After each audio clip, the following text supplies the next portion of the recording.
Sejak merebaknya kasus gagal ginjal akut pada anak yang ditemukan di sejumlah daerah, Rumah Sakit Umum Daerah Teguh Umar Calang terus melakukan persiapan. Salah satu persiapan yang dilakukan oleh rumah sakit setempat dengan menyetop pemberian obat sirup kepada pasien anak sebagai langkah bentuk pencegahan dini. Rumah Sakit Umum Daerah Teguh Umar Calang, Kabupaten Aceh Jaya saat ini telah memberhentikan pemakaian obat sirup kepada pasien anak. Langkah tersebut dilakukan setelah adanya instruksi dari Dinas Kesehatan setempat untuk menyetop sementara pemberian obat sirup cair tersebut. Hal ini dilakukan menyusul munculnya sejumlah kasus gagal ginjal misterius yang diduga disebabkan oleh obat sirup. Meski rumah sakit ini belum ada pasien kasus gagal ginjal, namun pihak Rumah Sakit Umum Daerah Teguh Umar terus melakukan persiapan guna mengantisipasi bila ada pasien gagal ginjal akut yang terjadi di Aceh Jaya.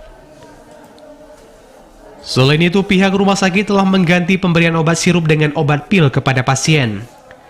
Direktur Rumah Sakit Umum Daerah Teguh Umar Calang, Dr. Eka Rahmayuli menyampaikan, hingga saat ini belum ditemukan adanya pasien anak gagal ginjal akut yang menjalani perawatan. Namun demikian, pihaknya telah menginstruksi kepada petugas untuk melakukan pengecekan secara rutin setiap adanya pasien anak dan jika didapati, maka akan dilaporkan ke pihak Dinas Kesehatan. Menanggapi kasus yang lagi meresahkan kita terkait dengan gagal ginjal akut pada anak, alhamdulillah sampai hari ini kita belum menerima laporan ada kasus tersebut di Rumah Sakit Teguh Umar.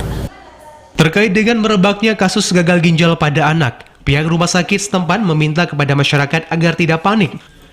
Dan bila ada yang mengkhawatirkan untuk segera membawa anaknya ke rumah sakit guna diberi perawatan. Dari Aceh Jaya, Muslia di TVRI Aceh melaporkan.